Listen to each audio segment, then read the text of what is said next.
Bom, pessoal, vamos dar início então. Eu tenho a alegria de convidar a doutora Maria Luísa Queiroz de Miranda para falar a respeito do acesso às medicações e dos protocolos clínicos e diretrizes terapêuticas, que são todas essas siglas muito cabeludas. Ela vai nos explicar com uma simplicidade encantadora. Ela vem de São Paulo, é gastroenterologista, mestre e professora pela Faculdade de Ciências Médicas da Santa Casa. Vem, Santa.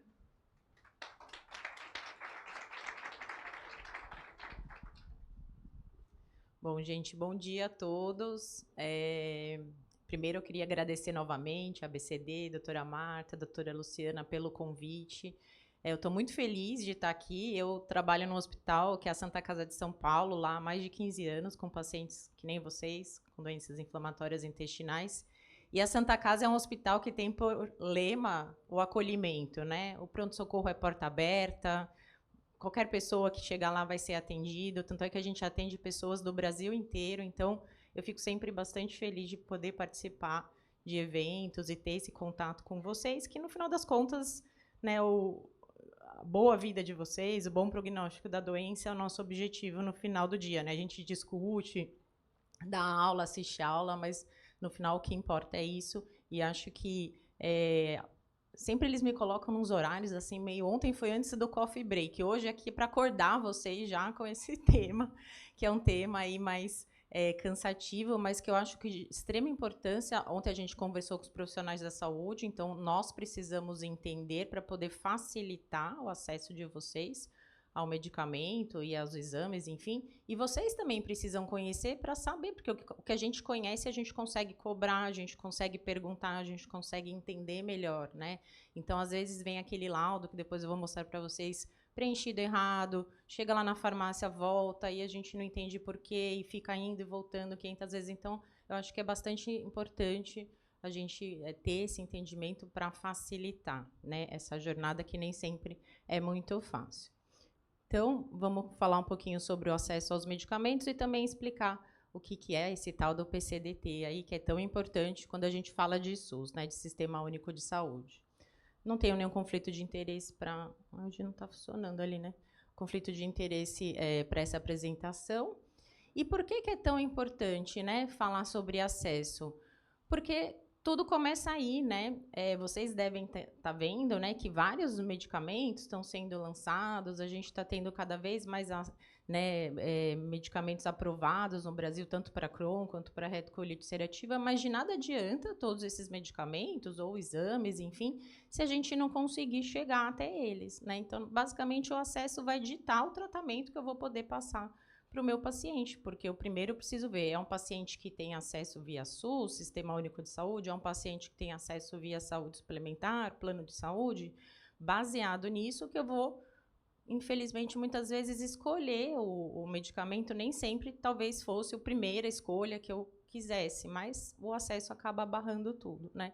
E vocês bem sabem, né, que a doença inflamatória é uma doença crônica, progressiva, a gente ainda não tem uma cura, no sentido de que eu vou falar, olha, vai tomar esse remédio e nunca mais vai ter nada para o resto da vida. A gente ainda encara como uma doença crônica, ou seja, o paciente ele vai ter que conviver com essa doença durante sua vida. E qual que é o nosso objetivo? Que ele tenha a sua vida normal, com a doença controlada. Mas para que isso aconteça, muitas vezes ele vai precisar passar por diversos tipos de tratamento.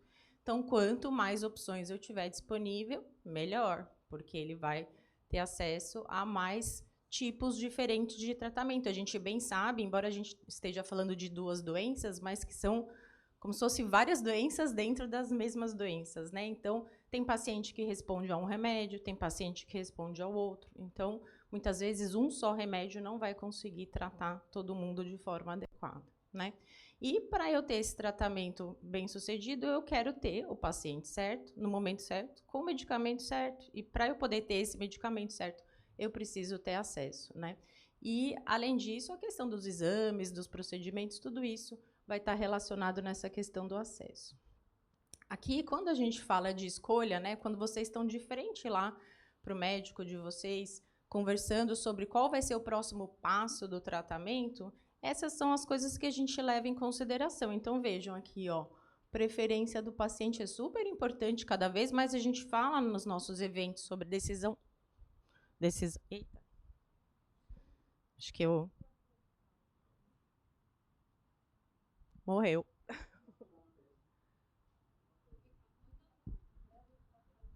Não tá. Agora voltou. Cada vez a gente fala sobre a decisão compartilhada, né, com o nosso paciente. Então, o nosso paciente, ele é bem informado, ele quer saber sobre a sua doença, ele quer saber sobre o medicamento. Então, olha só, a decisão compartilhada com o paciente entra aqui na nossa escolha. Mas, além disso, o que a gente vai considerar? Aspectos da doença, aspectos do doente, aspectos do medicamento. Mas, olha quem está aqui lembrando a gente que ele existe. O acesso, como eu falei, tudo vai começar aqui. Então, eu vou falar, é um paciente via SUS, eu tenho esses remédios disponíveis. É um paciente de saúde suplementar, eu tenho esses remédios disponíveis. E, a partir daí, que eu vou avaliar todo o resto. Qual que é mais eficaz, qual que é mais seguro. O paciente prefere injeção subcutânea, prefere o sorinho na veia, endovenoso.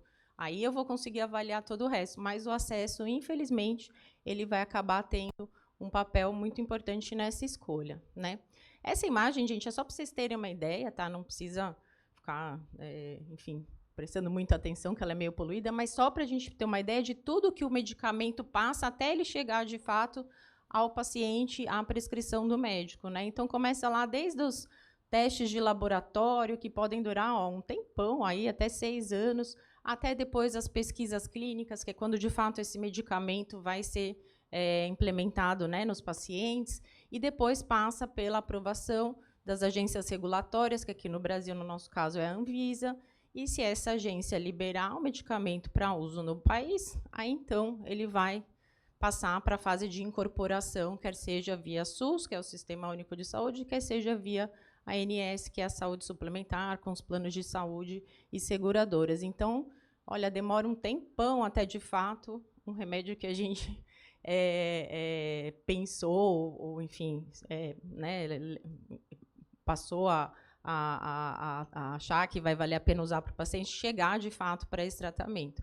Ontem eu teve uma conversa muito interessante com uma moça que veio falar comigo, farmacêutica, que ela tinha acabado de defender o doutorado dela, e ela justamente estava testando uma emulsão para úlcera gástrica em ratinhos. Então, ela estava nessa fase aqui de pesquisa pré-clínica. Aí ela falou, ai, doutora, agora eu estou inscrevendo para patente, não sei o quê, mas olha quanto tempo, imagina, até chegar aqui, né? Mas eu achei super interessante, porque, imagina, não é fácil, né? Essa parte pré-clínica é super difícil.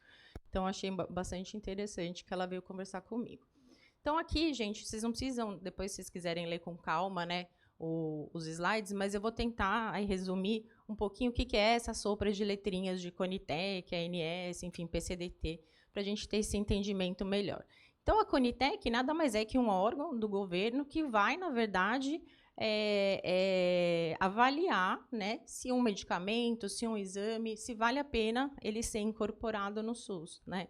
Ela vai avaliar a parte técnica, então vai avaliar se é um medicamento eficaz, se é um medicamento seguro, mas ela também vai avaliar a parte do custo-efetividade, que para que o SUS consiga se manter é super importante, né? Então, ele vai avaliar se será que vale a pena, será que tem tantos pacientes assim que precisam desse remédio? Será que os outros remédios que eu já tenho no PCDT não são semelhantes e vai ser mais do mesmo? Então, eles avaliam tudo isso, né? Além da questão também dos exames, procedimentos. E uma coisa importante que é a Conitec que vai fazer a recomendação de incorporação ou não para essa outra sigla aqui, que é a SCTIE, que é a Secretaria de Ciência, Tecnologia e Insumos Estratégicos, que está dentro do Ministério da Saúde. E uma coisa importante que eu queria falar com vocês em relação à Conitec é essa questão da consulta pública. O que é a consulta pública? Toda vez que a Conitec avalia um remédio, ela vai gerar um parecer lá. Sou a favor da incorporação do remédio tal. Ou não, nós avaliamos, nós não somos a favor da incorporação do remédio tal. E aí vai gerar uma consulta pública. E o que é essa consulta pública? É onde a gente pode fazer a diferença. Então, aqui eu acho super importante para vocês. Nós, como profissionais da saúde, entidades médicas, vocês como pacientes e como associação de pacientes, podem e devem contribuir quando abre uma consulta pública dessas, tanto via SUS, quanto também o remédio for ser incorporado na ANS, isso também acontece. Por quê? Porque aí é nesse momento que a gente consegue fazer a nossa voz ser ouvida, né? O objetivo dessa consulta é justamente democratizar esse processo, para que a sociedade possa ter um dizer nesse momento, né? E às vezes a gente acha, eu achava um pouco isso antes de me inteirar um pouco mais, mas eu vou escrever lá e ninguém vai olhar, ninguém vai ler. Você acha que eles leem isso daí que a gente fica escrevendo? E eles leem. Sabe, nas reuniões, né, a gente já teve a oportunidade, a doutora Marta também, de participar, eles usam, inclusive, como exemplo, às vezes, contribuições que a gente faz, tanto dos profissionais da saúde quanto dos pacientes. Então, é super importante, né, a experiência de vocês. Poxa, eu não tenho acesso ao medicamento tal, minha doença chegou num ponto que eu já usei todos os medicamentos que tem disponível e eu não consigo mais progredir no tratamento, né, então, ou, né, familiares, não precisa ser necessariamente ou paciente, mas tudo isso vai agregar muito nesse momento aí, inclusive, às vezes muda esse parecer, né? Já aconteceu do parecer ser desfavorável e após uma consulta pública, que aí eles vão avaliar novamente, a Conitec vai avaliar novamente essas informações e pode ser que esse parecer ou essa recomendação mude por conta disso. Então, é super importante, quando abrir uma consulta pública, a gente participar. Então, como eu falei, quem pode participar? Todos nós, né? O objetivo, então, é que isso seja democrático, né? E, geralmente, ela vai acontecer depois que a Conitec emite essa sua parecer desfavorável ou favorável. Nesse momento, a gente pode contribuir. Isso é feito, geralmente, via site. Tem um formulário lá no site da Conitec. Geralmente, a ABCD e o GDIB, né, que é o grupo dos médicos, profissionais da saúde que tratam de doença inflamatória, geralmente eles liberam nas redes sociais até um passo a passo para ajudar, enfim, porque a gente sabe que é meio burocrático nesse sentido. Eles gostam de piscar na minha... A gente tem que colocar uma música, porque ontem ficou piscando também a apresentação. Então, eu acho que é sempre importante a gente estar por dentro desses acontecimentos aí para contribuir na consulta pública. E aí, depois que isso acontece, né, a Conitec vai pegar todas essas informações, mandar de novo para a secretaria, e aí sim a secretaria vai decidir dar a palavra final de incorporação ou não do remédio, e isso vai ser publicado aí no Diário Oficial da União. Aqui é só um exemplo de uma consulta pública recente que a gente teve, que foi sobre a incorporação do infliximab subcutâneo, né? Atualmente, a gente tem disponível só o infliximab endovenoso, e até por conta de dificuldades recentes que a gente tem tido acesso, vocês devem saber, né? Acesso a centro de terapia assistida para os medicamentos endovenosos, seria bastante interessante a incorporação também do infliximab subcutâneo, né? Até aqui, no caso, a recomendação foi favorável da Conitec, tá? Mas, mesmo assim, foi aberta a consulta pública, que foi esse período, e agora eles estão coletando esses dados todos para gerar aí o parecer final. Então, passando para outra sopa de letrinhas, que é o PCDT, né, que é justamente o quê? Esse protocolo clínico e diretriz terapêutica. Então, nada mais é do que um guideline, ou uma diretriz, que tenta nos guiar, como profissional da saúde, o que eu consigo, né, e como eu devo seguir o paciente com doença inflamatória ou com qualquer outra doença dentro do SUS. Lá vai estar escrito todos os passos que eu tenho que fazer para fazer o diagnóstico, quais os exames que são necessários para comprovar que aquele paciente tem a doença, isso é importante, né? Na hora que a gente sabe que esses medicamentos são todos, por isso que tem esse nome, né? Medicamento de alto custo, são medicamentos caros de fato, né? Então eu preciso, né? O mínimo que eu tenho que fazer é realmente comprovar que o paciente tem aquela doença. Então, às vezes pode parecer meio chato, aí eu tenho que levar todos os exames, biópsia, esses dias. Tinha uma mãe de um paciente, doutor, eu preciso da biópsia, tal, mas é porque realmente eu preciso, né, ter certeza que o paciente tem a doença, né, para prescrever o medicamento certo, que vai ser um medicamento de alto custo, né? Então, lá dentro do PCDT tem tudo isso, como que eu preciso diagnosticar, quais os exames necessários e quais são os exames, procedimentos que estão dentro, né, aí do acesso ao SUS e também dos medicamentos, né? E a importância é justamente para que isso seja feito de uma forma democrática e o mais igual possível em todas as regiões, né? Então, o PCDT ele vai acabar garantindo, né, que o acesso a esses medicamentos seja feito de forma padronizada, embora a gente saiba que existe uma diferença, e às vezes ela não é pequena de região para região, né? Mas o objetivo dele, teoricamente, é evitar essas desigualdades e ajudar o profissional, né, para que os profissionais possam, de uma forma mais ou menos, né, homogênea, seguir esses pacientes de forma adequada. Será que é eu que fico mexendo? Alguma coisa eu fico pensando. Porque só comigo acontece. Aqui, gente, é a caminhada de vocês, né? Então, muitos de vocês que pegam medicamento via SUS, né? Todo o trajeto que vocês percorrem, desde que o diagnóstico é feito até o médico fazer a prescrição do medicamento e até, de fato, vocês conseguirem pegar na farmácia popular. Farmácia de alto custo, aliás, gente. Agora eu não vou conseguir. Vamos ver se eu consigo... Não, na verdade, eu quero mostrar aqui para eles, né? Vou ver se eu consigo mostrar, senão... Vou aqui, então. Todo mundo consegue enxergar aqui? Vamos lá?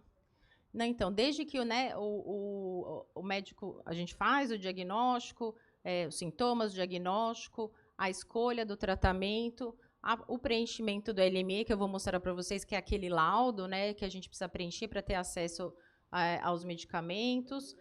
Aí vocês vão lá na farmácia de alto custo com todos os documentos, todos os exames, com a LME, entregam. Isso vai ser analisado pela Secretaria de Saúde. E aí eu tenho duas opções. Está tudo certinho, atendeu os critérios do PCDT?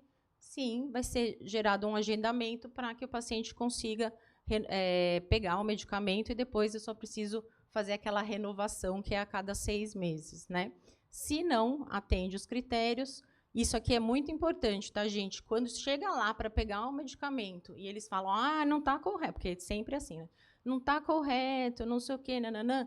É muito importante que pergunte, né? E é direito de vocês perguntar, mas por que não está correto? Está preenchido errado? O remédio não tem na farmácia? Está em falta? É preciso saber o motivo, porque depois, quando vocês voltam para o médico prescritor, para a gente poder tentar ao máximo corrigir isso. Porque às vezes a gente chega lá e fica tentando uma tentativa e erro, né?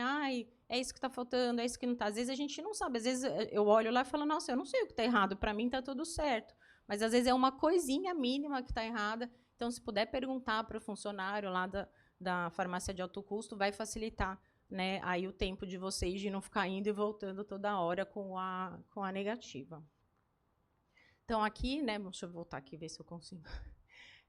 O LME, que vocês conhecem, que é esse laudo, né, de solicitação e avaliação de autorização dos medicamentos, que tem esse preenchimento, e é um preenchimento bastante rigoroso, e aqui é importante vocês prestarem atenção, justamente para poder puxar a orelha dos médicos de vocês, porque a gente, às vezes, preenche errado mesmo, né? Às vezes na correria, às vezes é um médico que não tem tanto conhecimento. Hoje em dia tem muito aqueles programas de receita, que a gente preenche a receita, o troço já sai preenchido, e às vezes sai preenchido errado, né? Então, é importante que vocês chequem, justamente para não ficar com essa questão de ter que ficar voltando com o negócio errado, né? Então, aqui tem, primeira coisa, os dados do paciente, do hospital ou consultório, né, onde você foi atendido, com o número do CNES, os dados da mãe do paciente, altura, peso, e aqui os dados do medicamento, que é super importante. Então, é importante ver se o nome do medicamento está lá, é o nome do princípio ativo, né? Então, não é um nome fantasia, a quantidade de comprimidos ou ampolas, o que quer que seja que vocês vão retirar, isso é super importante da gente checar se está certinho.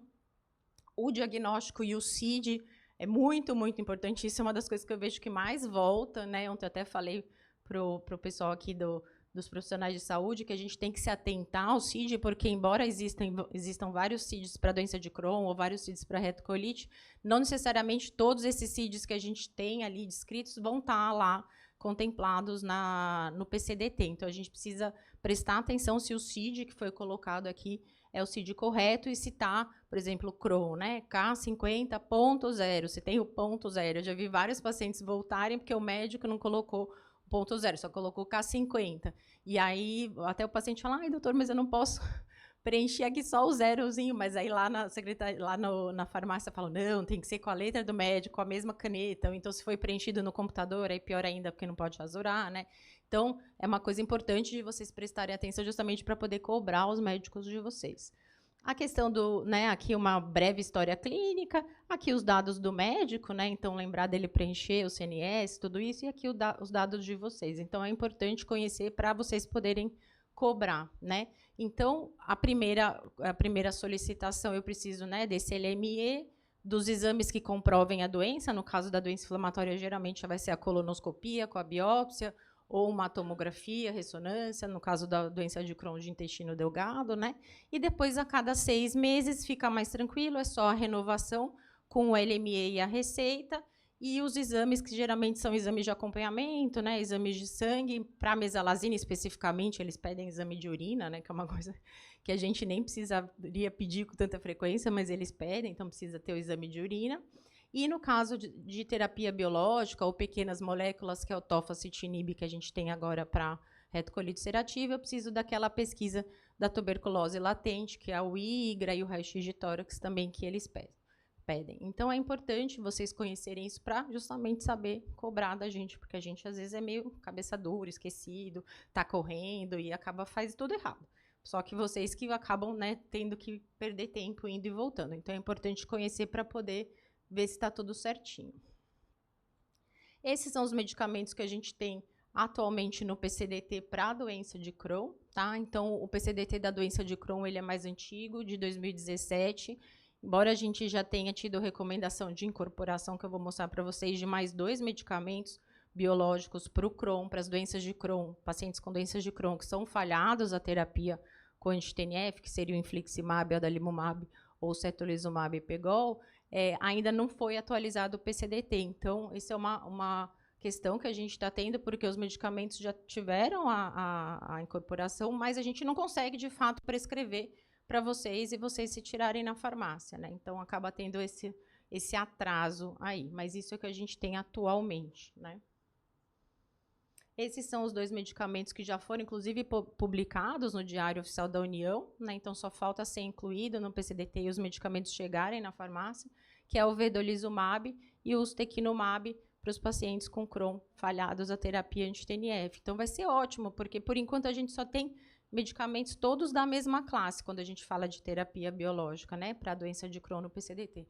Então, aqui a gente vai ter mais opções para aqueles pacientes que não respondem bem a esse tipo de classe, a esse mecanismo de ação. E a gente sabe que isso acontece e a gente precisa de novas opções. Aqui foi a incorporação da calprotectina fecal, que é um exame, né, de acompanhamento de fezes, que mostra a inflamação do intestino. Então, os exames também são ditados aí pelo PCDT, o que a gente pode utilizar ou não. Esse é o da retocolite ulcerativa. A retocolite, durante muitos anos, a gente não tinha um PCDT adequado, né? Só tinha basicamente mesalazina e azatioprina no PCDT da retocolite, mas depois que ele foi atualizado e o que a gente chama de terapia avançada, que são os medicamentos biológicos e esses pequenas moléculas, que o exemplo é o tofacitinib, foram incorporados, acaba que agora ele está mais variado do que o PCDT do Crohn. A gente tem, pelo menos, mais opções de classes terapêuticas dentro do PCDT da retocolite ulcerativa, né?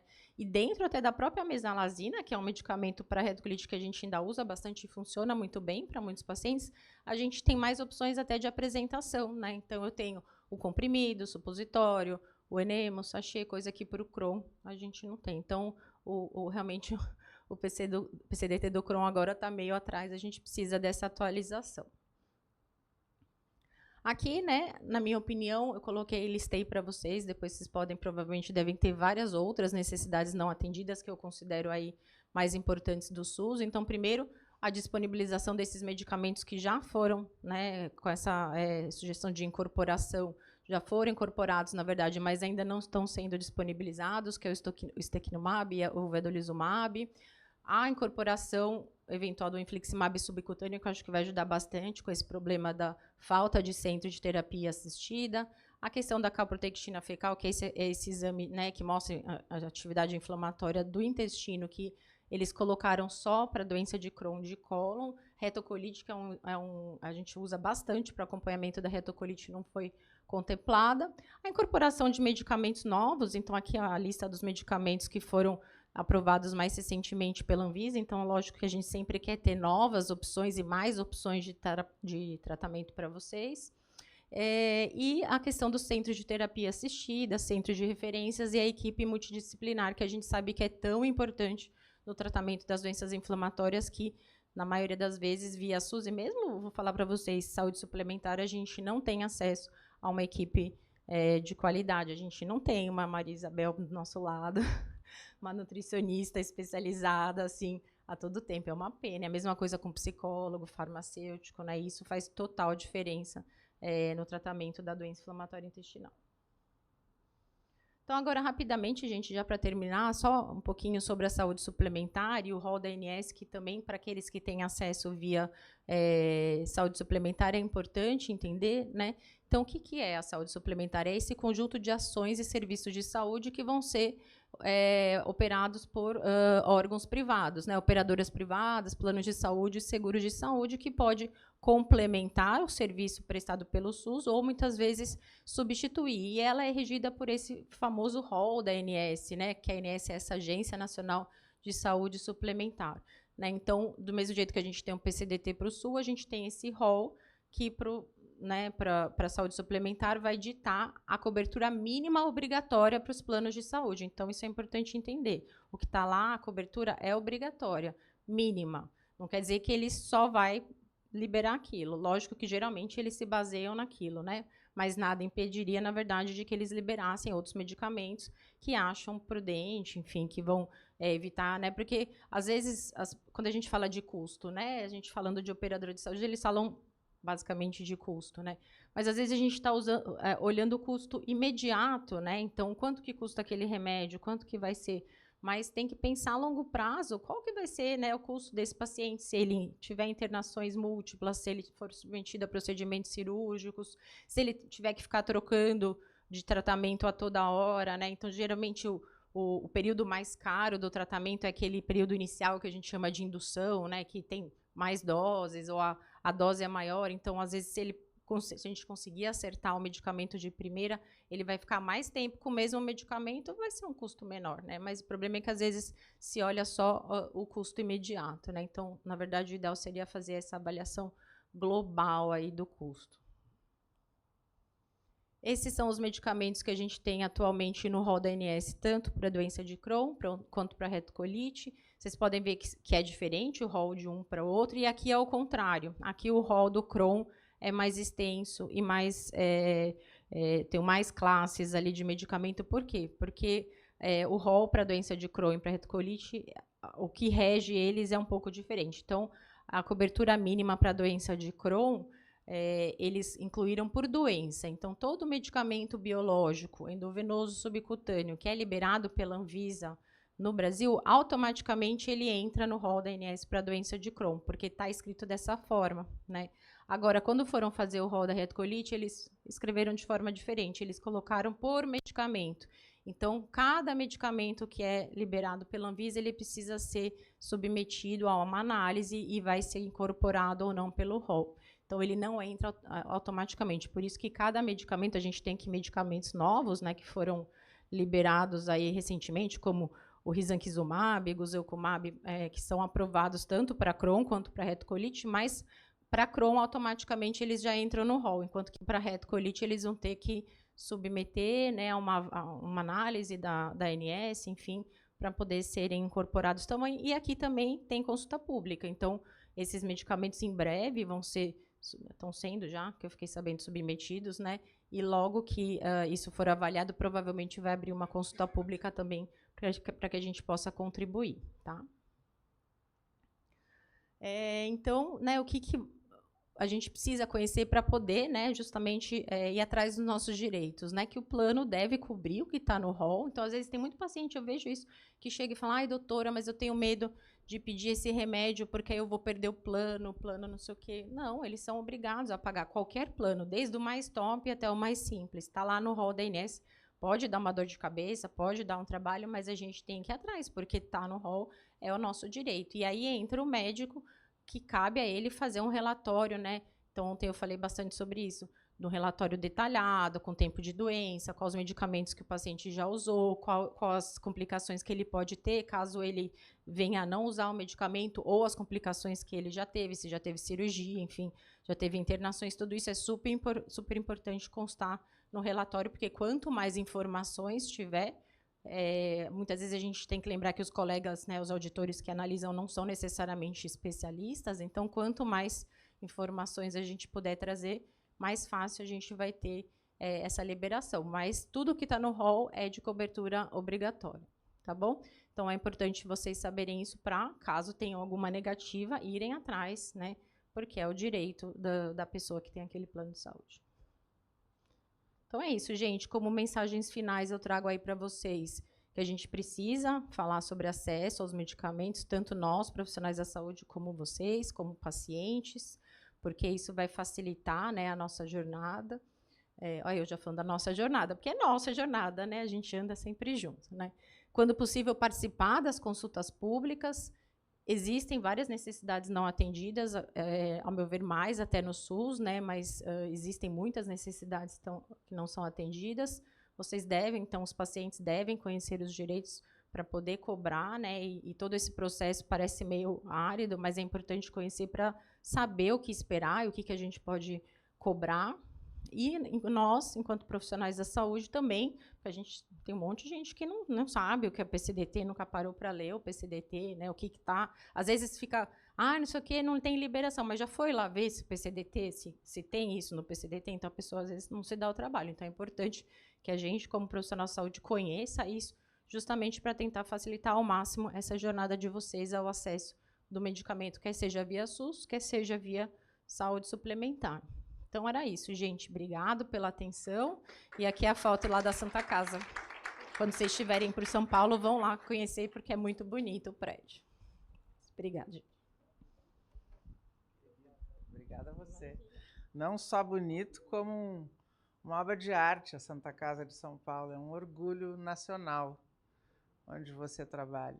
Muito obrigado, Malu, pela aula. É muito bonito a gente fazer esse exercício, talvez seja dos exercícios mais bonitos para os médicos, é sair fora daquela linguagem ultra profissional em que a gente vive e conseguir ser bem entendido pelas pessoas que não são da área. Então, Malu, meus parabéns pela aula. A gente sempre aprende cada vez que escuta você.